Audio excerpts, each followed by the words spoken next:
Là, il y a un film qui présente plein de choses. Cette fois-ci, il faut que je le fasse de cette manière. Donc, nous avons mené, évidemment, des enquêtes exclusives sur les patients et sur les proches, sur la qualité de vie des patients diabétiques. Avec notre diabètologue. Gérard Raymond, toujours président de la Fédération française des diabétiques.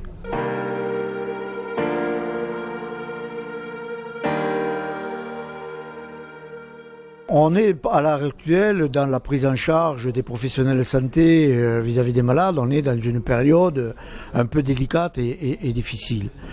Tout simplement parce que les professionnels de santé ont du mal aujourd'hui à s'organiser face à une attente et à des besoins des patients.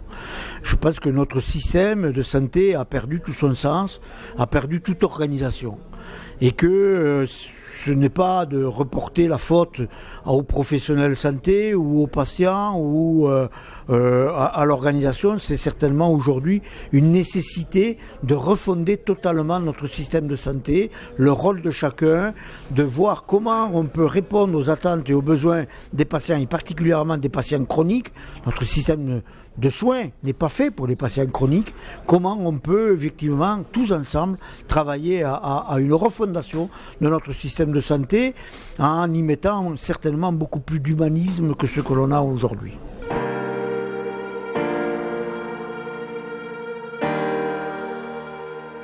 Je ne sais pas si cela va aider l'accès au traitement, cela va aider de prendre en considération les attentes et les besoins des patients. C'est-à-dire que ce qui est important aujourd'hui, c'est qu'effectivement les patients soient devenus de véritables acteurs dans le système de santé, dans son évolution du système de santé. Et que leurs paroles, leur positionnement, leurs réflexions soient pris en compte par l'institution d'un côté, les industriels de l'autre et les professionnels de santé en troisième point. Donc, je pense qu'effectivement, ce n'est qu'un début de mettre tout le monde autour de la table. Ce n'est que comme ça qu'on fera certainement évoluer notre système de santé. On voit bien là une amorce à beaucoup plus de transparence, beaucoup plus de confiance dans aujourd'hui l'accessibilité à l'innovation par les patients et de notre système de santé. Il y a encore beaucoup de chemin à faire pour cela, mais c'est un début et c'est un bon début.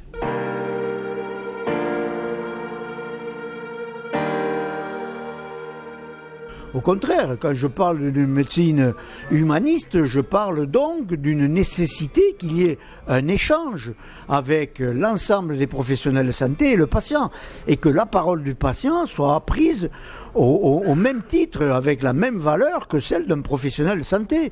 Et donc sur les biosimilaires, le prescripteur doit expliquer au patient ce qu'est le médicament et la prescription. Le délivreur, c'est-à-dire le pharmacien, doit expliquer au patient ce qu'est un biosimilaire par rapport aux princeps, etc.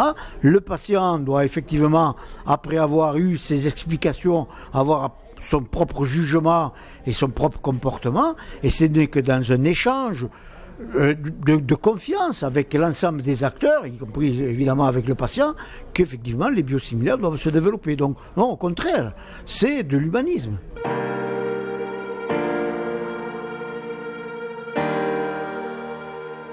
J'espère que la démocratie sanitaire va devenir tout simplement la démocratie, c'est-à-dire la reconnaissance de l'ensemble des acteurs comme partie prenante de l'évolution de notre société. Alors effectivement, la démocratie sanitaire aujourd'hui est une démocratie représentative puisque le patient lui-même n'est pas directement impliqué, il doit passer. Et nous souhaitons que ça reste comme ça par des associations représentatives agréées du système de santé. Et c'est à ces associations représentatives-là de faire l'effort pour porter la parole des patients, les attentes et les besoins des patients. C'est notre mission essentielle. C'est pour cela que nous sommes là. Donc je pense qu'effectivement, cette démocratie sanitaire a besoin de continuer de travailler, a besoin d'évoluer, a besoin de gagner en compétences. Mais encore une fois de plus, dans un souci de co-construction et d'amélioration de notre système de soins. Je pense que on l'a eu déjà avec la création de l'Union nationale des associations agréées du système de santé. On le voit bien avec cet accord cadre du CEPS. Non, je ne pense pas que tout doit passer par la loi, mais il est bien évident qu'il faut que l'ensemble des institutions et surtout l'ensemble des corps constitués, c'est-à-dire des professionnels de santé ou des agences, nous reconnaissent ce droit à pouvoir participer. Mais pas peut-être siéger dans toutes les instances, encore une fois, mais être des participants et des acteurs.